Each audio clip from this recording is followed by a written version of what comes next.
I'm trying to be all right. That's good. I'm trying to be all right as well. Go ahead, who you talking? I mean, there have been some harsh things that have come from your wife, It's right? been harsh things coming from your wife. You act like you Harsh don't stuff see coming. it. You got a problem with him, he says, come to me. But he never said anything bad about you. He said he was a I've cheater. never said You said what? He never said that. He never said that. No, you said that. I never said that. Get out of my face. What I said It's was, offensive. what I It really said. is. I don't like how you talking to me. Watch your wife. What? Bring your mama, have her talk to me. Hey, your mama talk to me. Hey everybody, how you doing? This is Reality with DVD. I'm gonna go ahead and get season 1 out the way. Season 11, episode 1 of Married to Medicine out of the way, because I'm just gonna put it to you like this right here. Are you ready? Are you ready? Potomac is gonna come after, because I feel like I owe Married to Medicine something, because they went.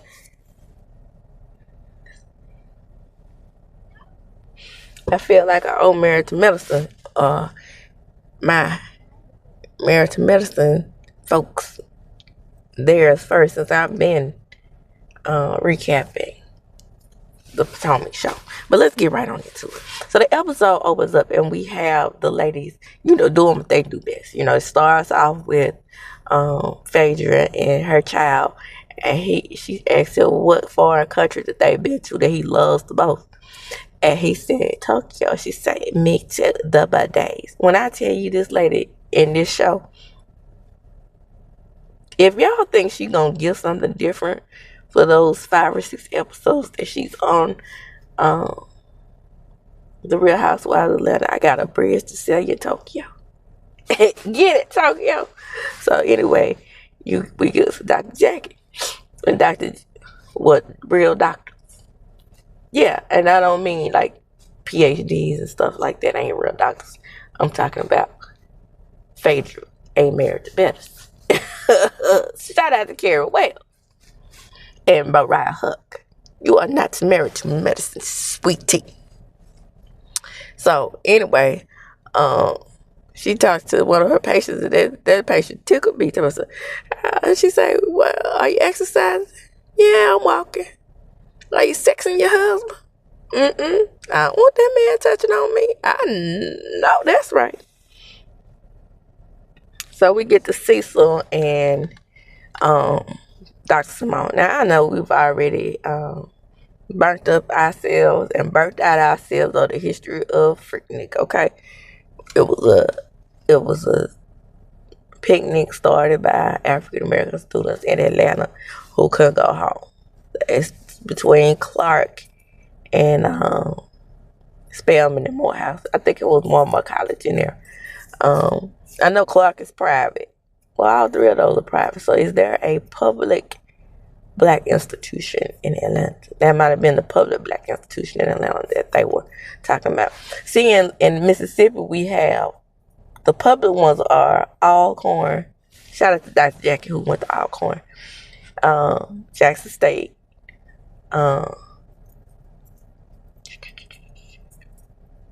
And Valley. And then in the private sector is Tougaloo and Russ. I think those are the only 2 private ones. But if Clark says Clark Atlanta University, sometimes I get confused if they just say university, because normally when they're public, they have state in it. So I can't think of one school in Georgia that's public. Black school. But anyway, that's neither here nor there. Started by black students. For the ones I can remember, Clark, Spelman, and Clark.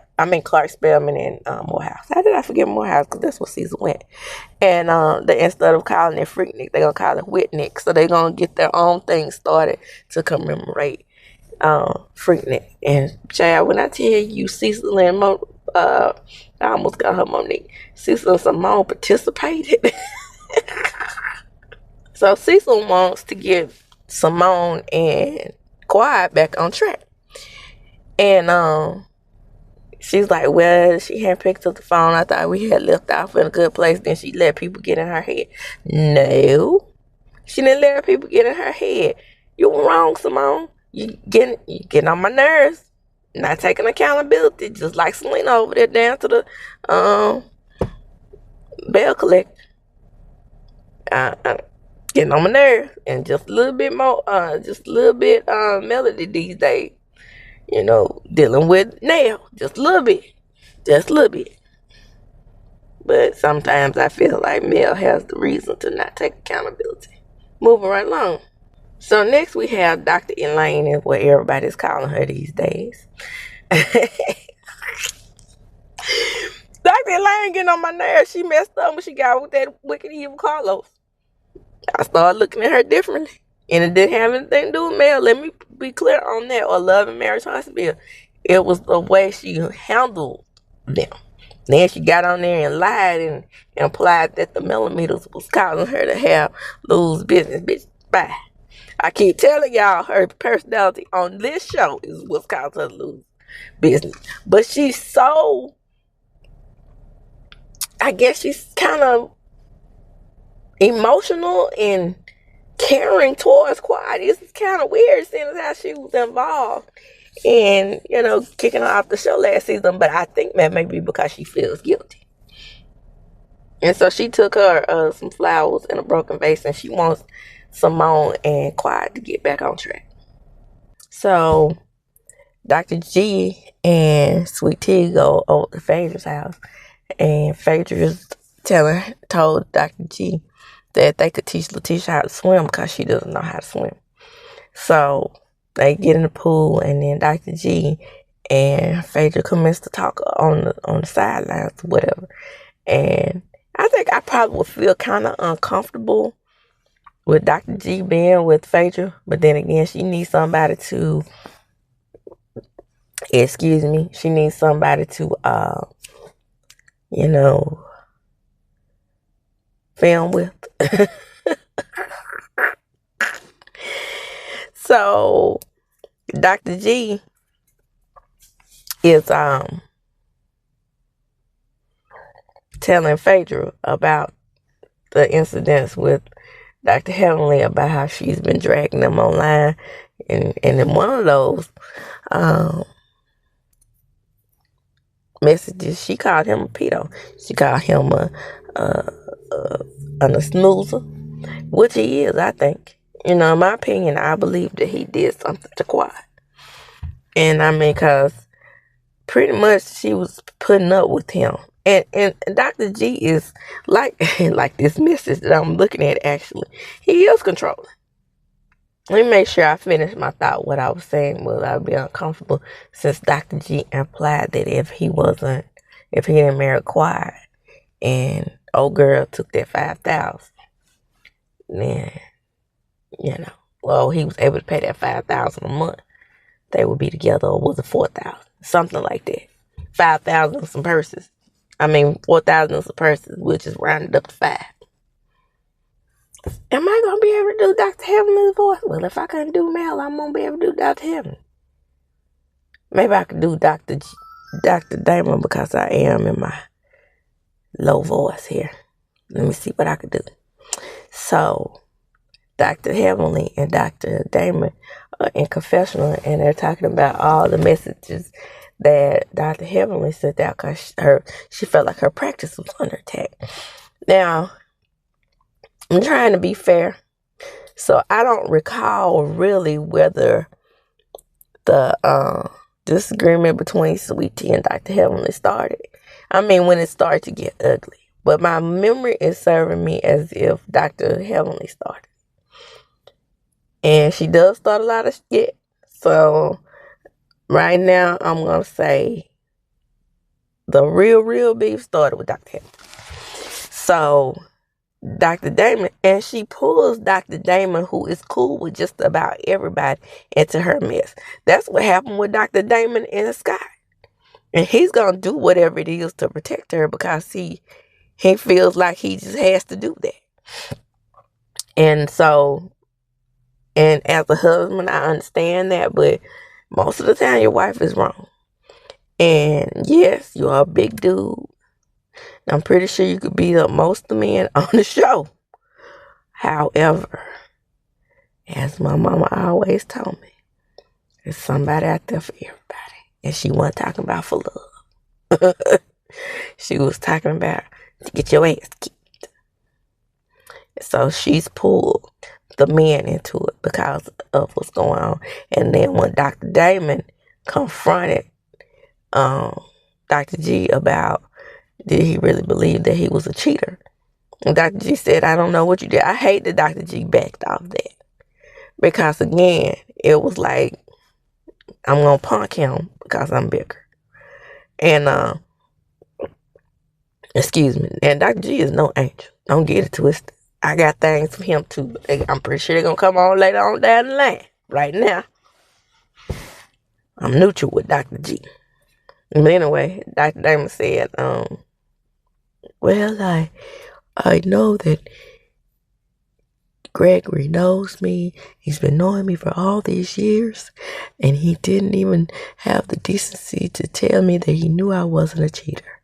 Well, what are you gonna tell me that for? Cause you know that I had the receipts, baby girl. So now we have Not Married to Medicine and Toya. And Not Married to Medicine says she didn't go to FREAKNIK because she was a good Christian woman. And when they was together, she showed her what she was going to wear. I'm just going to wear a wife beater because they didn't have clothes to wear back then. These kids went to Morehouse, Spelman, and Clark. I'm pretty sure some of them had a good coin. Since that's what all the richest stars send their children. Just so happened a couple of stars went to Jackson State, by the way. And the one star that we all loved and adored the most went around there and allegedly went to prison for milling his girlfriend. Russ from High Five. Child, I can't make this stuff up. So, it's not a costume damn ball. She had said that Kawhi looked like Babs at the reunion. It's just very coincidental that she came to the FREAKNIK, the Whitnick, looking like off-brand, great value, save brand version of Babs. She's in costume. Nobody's in costume. She looks ridiculous. So she asked Dr. Damon, do you like the wig?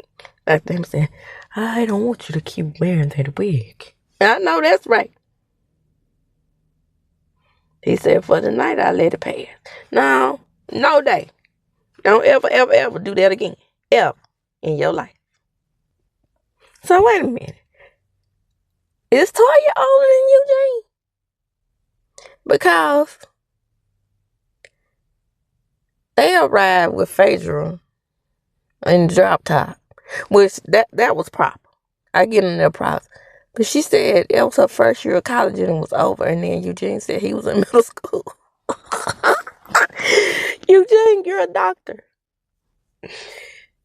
The picture you showed, you was 17 in it. So, I'm going to say you probably kind of smart in school.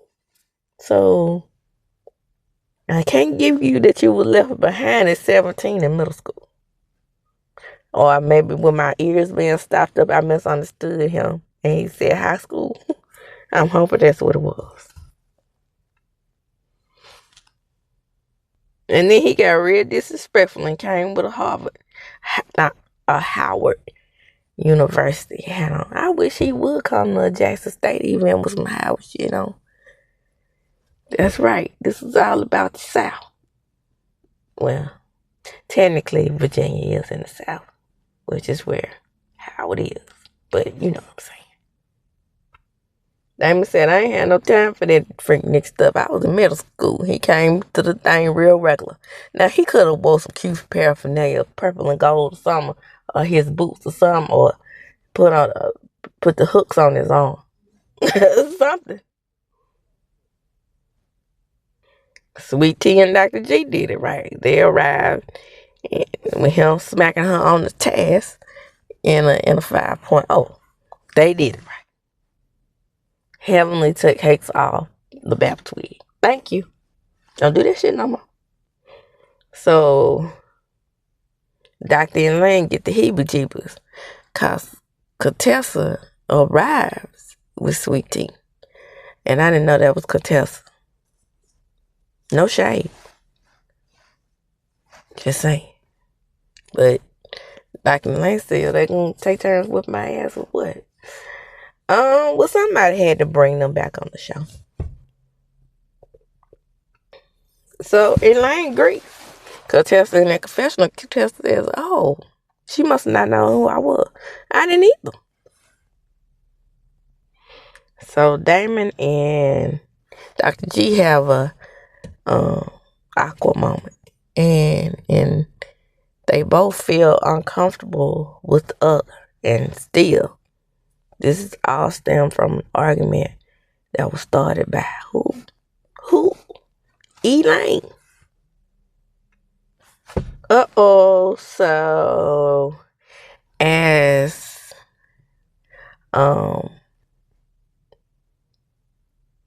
Simone and CECIL were making their speech, who pulls up in a heavy Chevy other than Quiet, and they're all shocked that Quiet is there. And of course Heavenly runs up to the car because now she got to act loud, y'all. And we found out CECIL is the one who facilitated the invite. Come on, CECIL. Bring her back into the fold. That's how you do. You know your wife was wrong last season. And so Simone is still trying to hold a grudge while everybody else has apologized to Quiet. So basically what's happening here is her little merry men, what is it? Merry men, band of merry men. Child, the age and the stuffiness of the head. Excuse me. Charge it to my head. More dressing. I had the leftover dressing from last night. Yeah, I went on ahead and cooked, and then I'm gonna freeze it, so I don't have to do shit there. But sit on my black ass. Cause if I'm still stuffing with the crud, all I'm gonna want to do is lay there. But anyway, so they are getting reacquainted with Quiet because she was invited, and like I said, her little Simone's band of merry men is being disbanded, and she sees that she gonna have to either get off the pot because Quiet's here to stay. It's Quiet, Miss Quiet. If she got it, she got it. So Toya says that she gonna move on. She gonna cause her and Quiet in a good place. And I like the interaction between Quiet and Eugene and Toya. Very peaceful, very calm. The Scorpio in me just don't let me be nice to people who have wronged me. It's this chick got into my mama 17 years ago. And even though we're quite cordial, I be thinking to myself, that chick got into my mama 17 years ago. That Scorpio thing, that stinger, it don't let you forget. It just don't. Eugene, the doctor, says he only has 2 cheeks to turn. And then Toya says, well, actually he got 4. She has a point, but I don't think you be turning them bottom cheeks too much. Quiet in confessional says she loves Simone. But there's work to be done. And right now we're just going to push on the rug. As they should at this nice ass party. Oh, I wish I was there. So their special guest is Scott on the mic. I don't know what to say. That's about like me looking at Ashley being a hypocrite, talking about Candy Eyes and her singing, and then me seeing that travesty last night with her and her living and thriving, not just surviving. So Sweet Tea approaches Dr. and lets him know that he's a stand-up guy, and it's just that Heavenly was giving it to her so tough that he ended up catching her straight. And he said, well, it only bothered me because Dr. G acted like he doesn't know me. Dr. G probably don't know you. He probably don't know where the receipts that Mariah had came from. But Mariah got the receipts, baby girl. He said, well, you don't know me. Well, your wife doesn't know me, but you do. And you know my character. And you know I wouldn't do anything to hurt Heavenly. And he said, well, when you charged, Dr. G said, when you charged me, so my wife had said, I was kind of disappointed in you too. Both had good points. Too bad I can't do Dr. G's voice. Because if I can't do Melody, I can't do Dr. G because they have the same voice, basically. No shade. So everything runs smooth until Dr. Heavenly makes her appearance. Dr. Heavenly, you are so wrong in this instance. And I don't know what transpired before. Could have been some editing going on. I don't give two shakes of a rattlesnake's ass. Everything was going smooth until you walked up and you started talking about Sweet Tea. And then the men who had pretty much squashed everything started going back and forth. Then you started going back and forth, Sweet Tea. I mean, everybody said some fucked up shit. And like I said, you are the nucleus, darling. You are the one who got everything popped off. You are. So Sweet Tea says if everything keep popping off the way it is, she gonna get a cease and desist. And they argue just a little bit more. And the girls start gathering around. And in confessional, Simone said this type of shit that got FREAKNIK canceled in the first place.